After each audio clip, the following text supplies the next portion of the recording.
I know there has been a complaint that coming all the way from the city center to the terminal here near the port is a long distance. In fact, it increases the overall journey by almost 1 hour.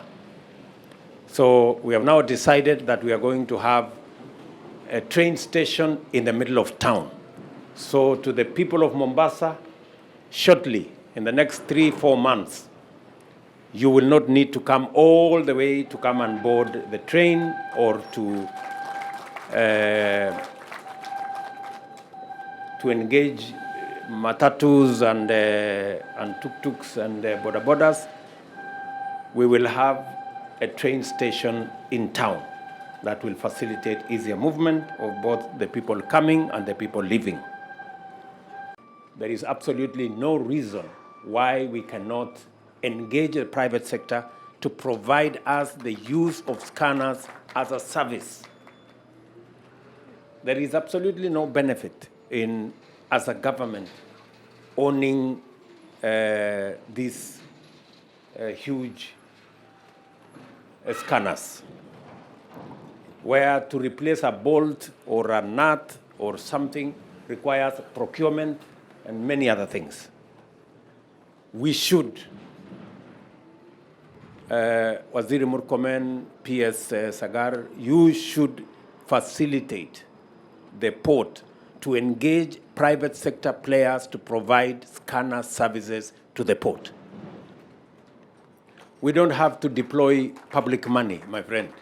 Wacha watu wengine wafanye biashara. Tangaza kesho wafanye biashara wakuje, watufanyie hiyo kazi, sisi tuchukue pesa tuende.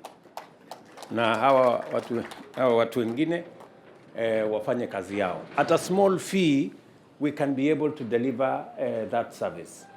Let us not hang into this procurement hangover, that we must procure this and procure the other and procure the other, and in the process do many other things that are not good. So let us get these scanners and work with KRA to make sure that we have facilities that can make it easier for goods to be inspected. We do not have to cause a lot of delay, backlog, because we have to inspect items one by one when we can actually use the facility of scanners. The scanners, I'm sure we have here, I'm told, they are a bit aged, they are few, and therefore they make the whole operation here take inordinate amounts of time. We now have investors for the Dongokundu Special Economic Zone. We are finalizing, if not finalized, with KPA, with CESA, and with the investors, so that we can now develop and unlock the great potential that exists in Dongokundu. I am looking forward to coming here in another 1 month or 2 months maximum. Moses, you better work on it so that we can come and break ground and begin to drive the whole economy of Mombasa using the special economic zone in Dongokundu. I know there has been back and forth. We will shortly be approving in cabinet many of the things that are required so that we can be able to unlock that potential. It is one of the commitments that I made, that we have discussed Dongokundu for many years. It is time now to move it to action.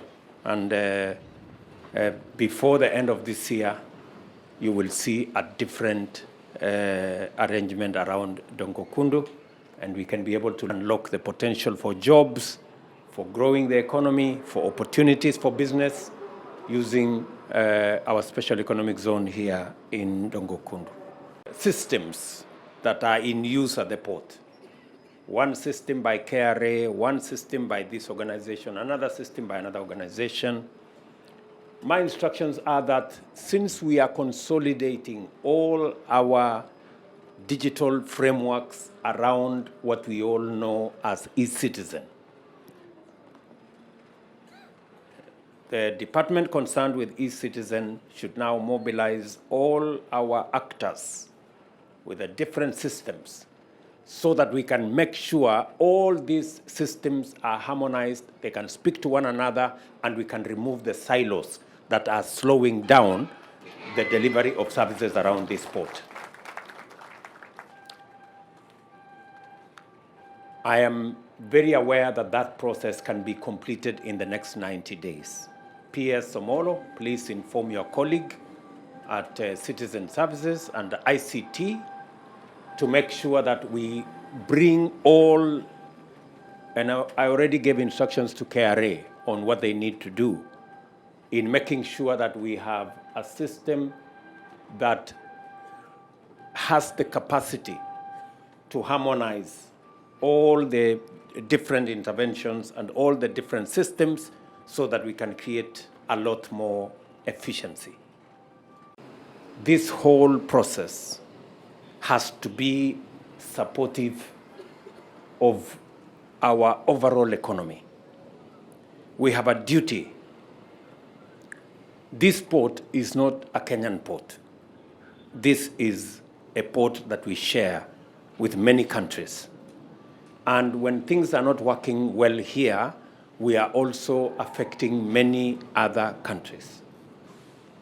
I had a conversation with both the president of CAR and the president of Congo Brazzaville, and we are all agreed that we must connect Mombasa to the Atlantic. You know, we must connect Mombasa to the Atlantic through Uganda, DRC, and then all the way to the Atlantic on the other side. I am happy that we are having a conversation with our brothers in Uganda so that we can extend both the SGR and the roads. There is just like a small section of about 800 kilometers in DRC. Then we should be able to be on the Congo River, and we can use that to transport our goods all the way to the other side of the continent.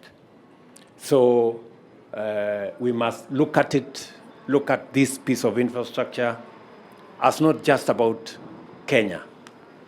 But even as we do that, we must also agree that the port of Mombasa, we must work closely with the county government of Mombasa.